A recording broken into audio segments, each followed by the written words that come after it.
Olá, amigo. Seja bem-vindo a estas nossas conversas dominicais.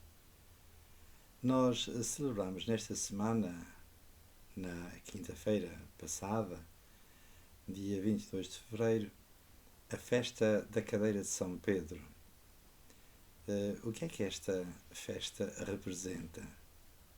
Cadeira é o lugar onde o professor se senta, o professor universitário se senta para transmitir as suas lições, ou onde o bispo se senta na catedral para anunciar, proclamar o Evangelho como verdadeiro doutor que é da fé. Cadeira ou cátedra. Na linguagem académica diz-se cátedra. Um professor catedrático é um professor que tem uma cadeira, uma cátedra que lhe é devida, de onde ele ensina, é mestre da filosofia, da teologia ou de outra ciência. O bispo é também doutor, ele é verdadeiramente doutor, mestre, que ensina e que transmite o Evangelho e tudo aquilo que o Evangelho representa do ponto de vista doutrinal, do ponto de vista disciplinar, do ponto de vista litúrgico, do ponto de vista canónico. Verdadeiramente o bispo é o doutor, é ele que participa plenamente nas três grandes funções cristológicas, isto é, que Cristo por excelência ele é mestre, é doutor, é profeta, é rei, é sacerdote e, portanto, o bispo, possuindo a plenitude do sacerdócio, é verdadeiramente mestre, doutor, e por isso a cátedra, e é por isso que se chama a Igreja Episcopal, a Igreja do Bispo, a sé, na linguagem latina. Sé significa sede, significa lugar de presidência, cadeira, ou catedral, porque é nessa catedral, nessa basílica, nessa igreja, nessa catedral que se encontra a cátedra, de onde o bispo proclama a fé, dá testemunho de Jesus Cristo. No fundo, é aquele que proclama pela sua palavra, pelo seu ministério, Jesus Cristo, o Filho de Deus, o único Salvador do mundo. Ou então, como São Pedro um dia proclamou, tu és o Cristo, o Filho de Deus vivo. Portanto, quando a Igreja celebra nesta festa, 22 de junho, de fevereiro, queria eu dizer, a Cátedra de São Pedro, está a referir-se ao lugar onde São Pedro proclama a fé. Tu és o Cristo, o Filho de Deus vivo. O primeiro momento em que ele exerceu esta função profética foi em Cesareia de Filipe, naquela passagem do Evangelho muito conhecida que se encontra em São Mateus e que eu gostaria de ler para o meu amigo recordar, porque com certeza já conhece, e depois meditarmos um pouco no que isto significa. Então o texto do Evangelho diz o seguinte, Mateus 16, 13 a 19, é célebre texto que relata a confissão de Pedro em Cesareia de Filipe, onde se lê: naquele tempo Jesus foi para os lados de Cesareia de Filipe e fez aos discípulos esta pergunta: quem dizem as pessoas que é o Filho do Homem? Eles responderam: uns dizem que é João Batista, outros que é Elias, outros que é Jeremias ou um dos profetas. Jesus replicou-lhes: e vós, quem dizeis que eu sou? Então Simão Pedro tomou a palavra e disse-lhe: tu és o Messias, o Filho de Deus vivo. Jesus respondeu-lhe: és feliz, Simão, filho de Jonas, porque não foram a carne e o sangue que te revelaram, mas sim meu Pai que está nos céus. E eu também te digo a ti: tu és Pedro, e sobre esta pedra edificarei a minha igreja, e as portas do inferno não levarão a melhor contra ela. Dar-te-ei as chaves do reino dos céus. Tudo o que ligares na terra ficará ligado nos céus, tudo o que desligares na terra ficará desligado nos céus. Este é o texto do Evangelho, onde está presente esta confissão de Pedro, em Cesareia de Filipe: tu és o Cristo, o Filho de Deus vivo.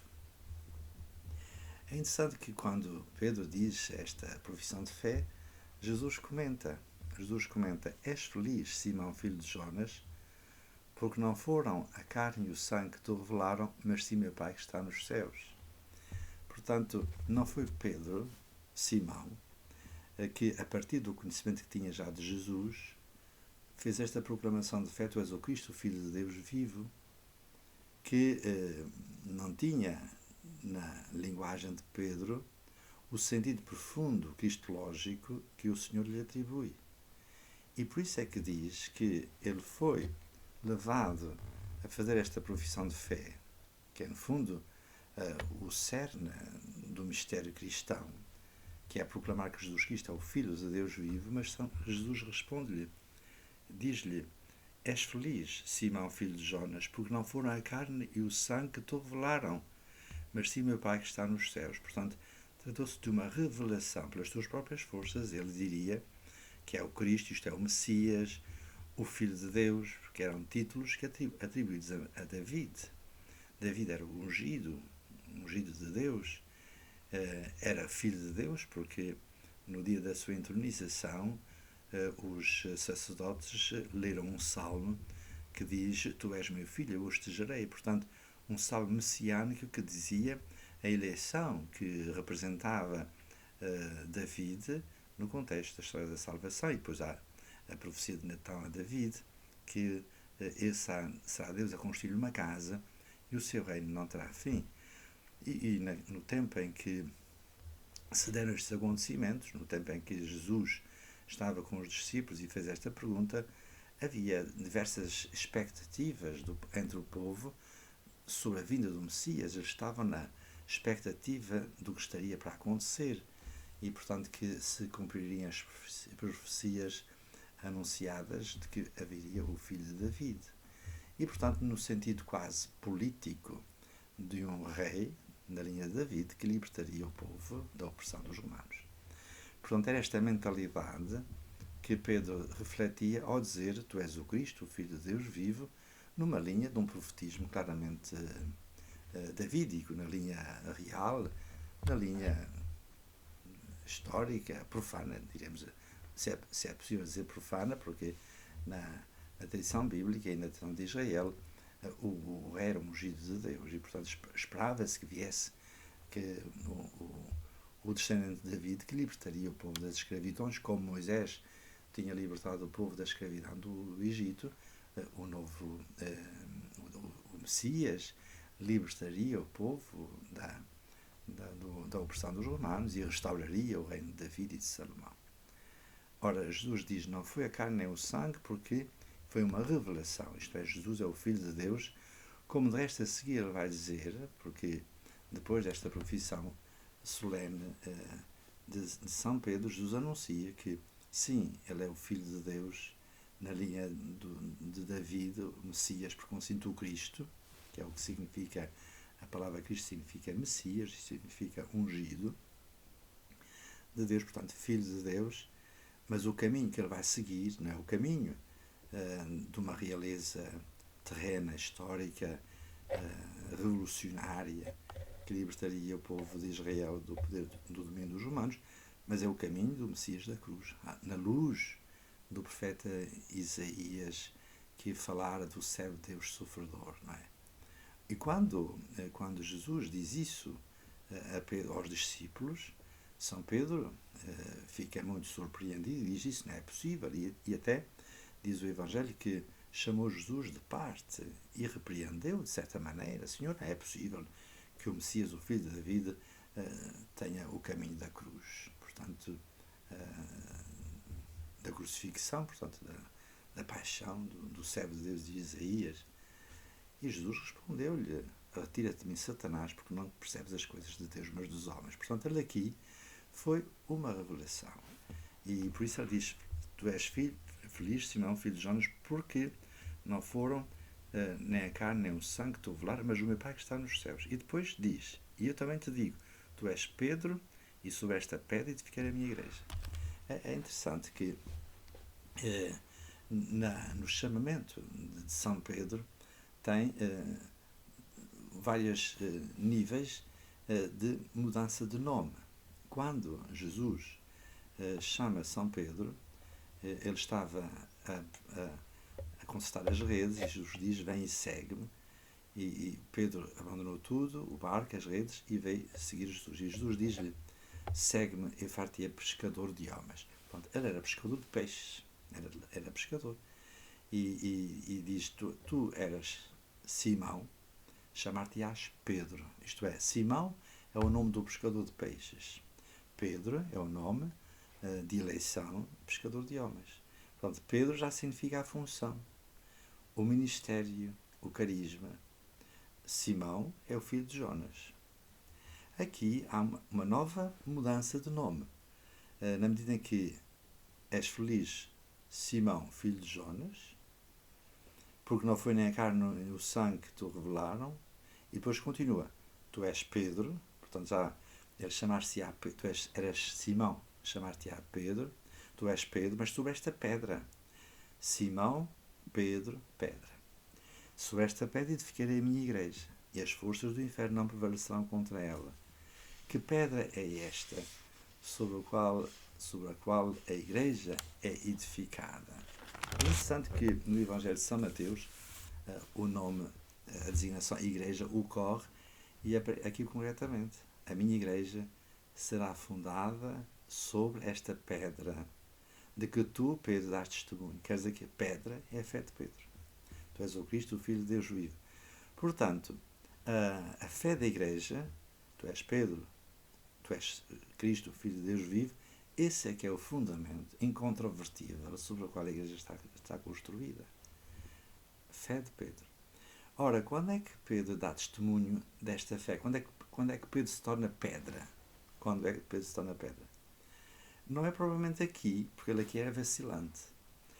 O momento supremo e verdadeiro no qual Pedro se torna pedra, isto é, dá testemunho de Jesus Cristo, o Filho de Deus vivo, é na cruz, no seu martírio. De tal modo que nós podíamos dizer que a verdadeira cátedra de Pedro é o seu martírio. E, de facto, a Basílica de São Pedro, o altar da confissão, está construída sobre o sepulcro de Pedro, onde se encontraram as escavações realizadas em Roma por ordem do Papa Pio XII, nos anos 40, salvo eu. As escavações na cripta chegaram à conclusão, as descobertas arqueológicas, que o altar da confissão papal, onde só o Santo Padre celebra a Eucaristia, é o altar papal, chama-se da confissão, porque foi aí que São Pedro proclamou: Jesus Cristo, o Filho de Deus vivo. Tu és Pedro, tu és Cristo, o Filho de Deus vivo. A primeira vez foi em Cesareia de Filipe, mas aí era uma fé imprópria, porque Jesus diz que foi uma revelação. Mas onde ele deu testemunho de Jesus Cristo, o Filho de Deus vivo, foi no seu martírio, na cruz, no tempo da grande perseguição de Nero contra os cristãos. E ele foi martirizado ou sepultado ali. E a Basílica de São Pedro, atual, a Basílica construída no século XVI por Miguel Ângelo, o grande arquiteto e pintor Miguel Ângelo, foi construída sobre o lugar onde, segundo a tradição, tinha sido sepultado São Pedro, não é?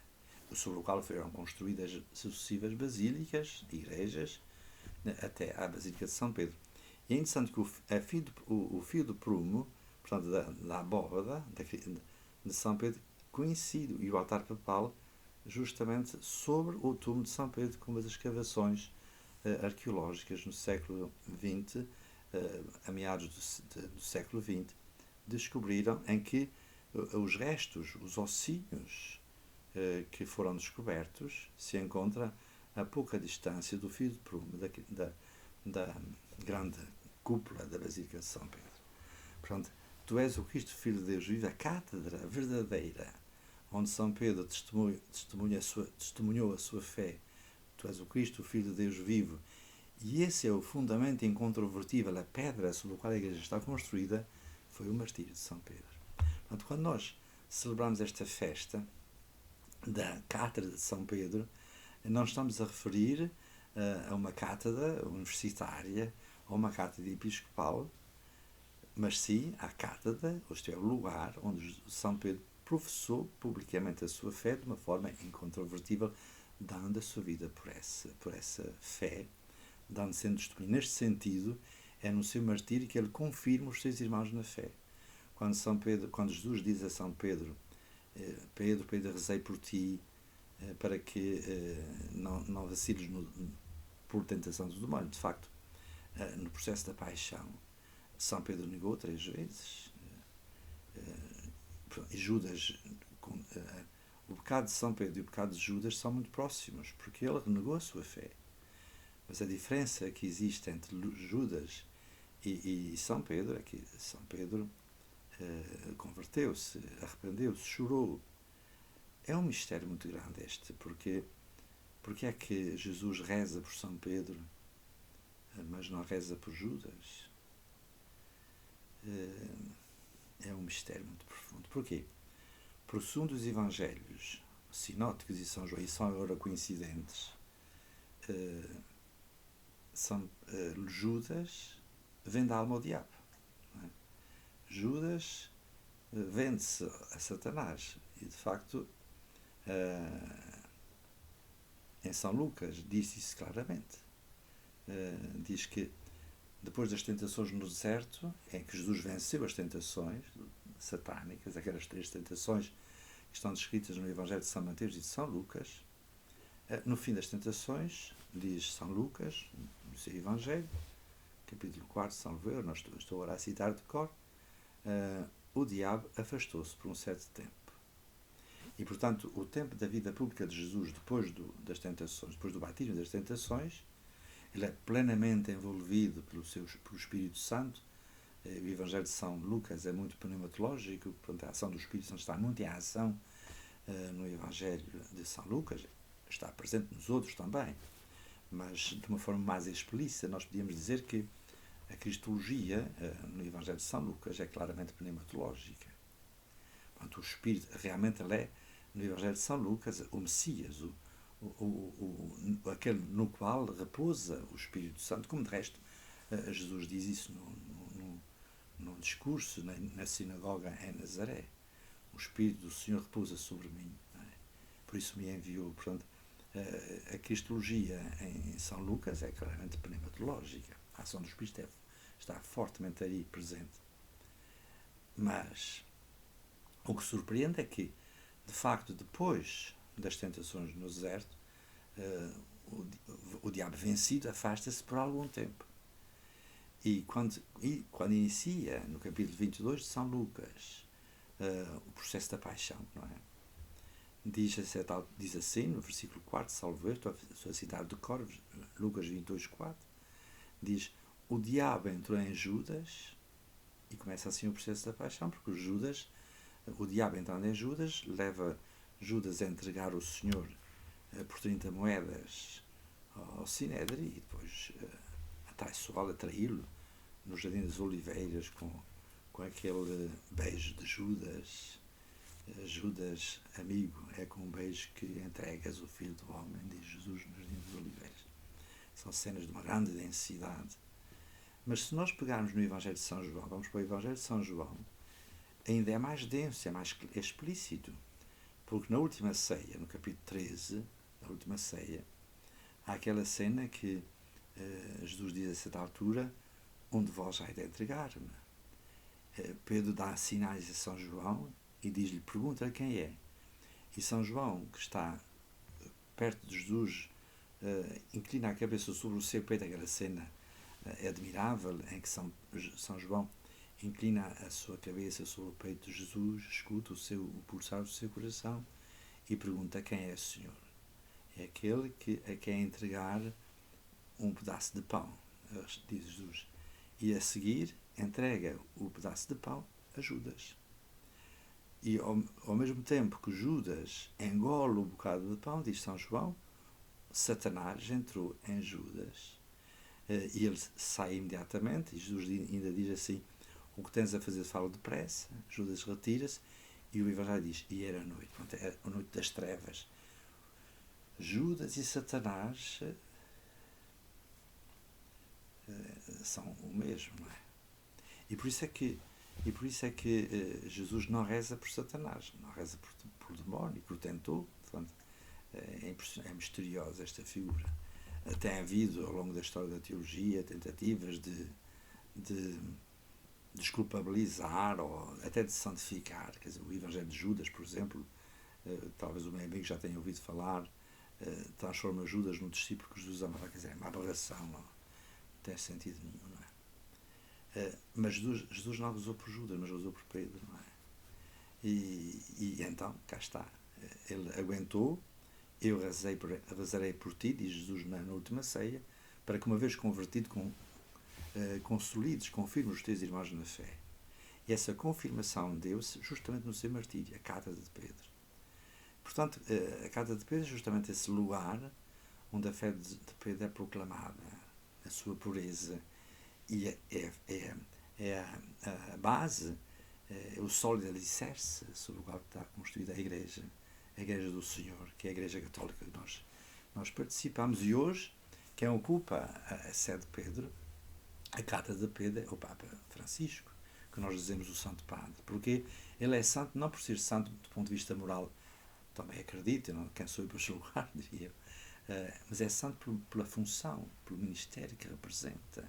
É sucessor de Pedro, que tem a função de confirmar os irmãos na fé.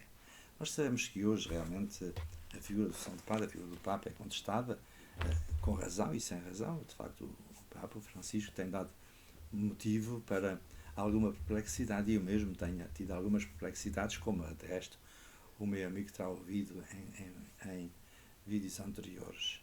Mas hoje nós somos chamados, uns têm em relação ao Papa Francisco uma atitude de dizer que tudo o que ele faz é bom, é perfeito. Outros pensam o contrário, outros preferem abandonar a Igreja. Eu estou em nenhuma dessas posições. Eu estou em comunhão com o Santo Padre, com Pedro, e com a pedra sobre a qual Pedro está e a Igreja está construída. E por isso nós temos Francisco Bergoglio. Bergoglio é o nome do seu batismo. Francisco é o nome que ele escolheu. Como Jesus disse: Simão, tu és Pedro, assim, de certa maneira, nós podemos dizer, Jesus diria, mas isso é, enfim, é a opção que os papas têm de escolher um nome. Bergoglio é o nome do cidadão e do cristão. Francisco é o nome da missão. E a missão de Francisco é proclamar que Jesus Cristo é o Filho de Deus vivo. E sobre esta pedra, sobre esta confissão, a Igreja está construída. Por isso, este momento é para renovarmos a nossa fé na Igreja, que está construída sobre este sólido alicerce que Francisco, que Pedro proclama, e nós com ele proclamamos também. Peçamos ao Senhor, rezemos pelo Santo Padre, pelos bispos, porque cada bispo tem a mesma missão. Tu és o Cristo, o Filho de Deus vivo, que neste tempo conturbado a Igreja não vacile, porque ela está alicerçada sobre este fundamento incontrovertível que é a pedra, a fé de Pedro. Tu és o Cristo, o Filho de Deus vivo.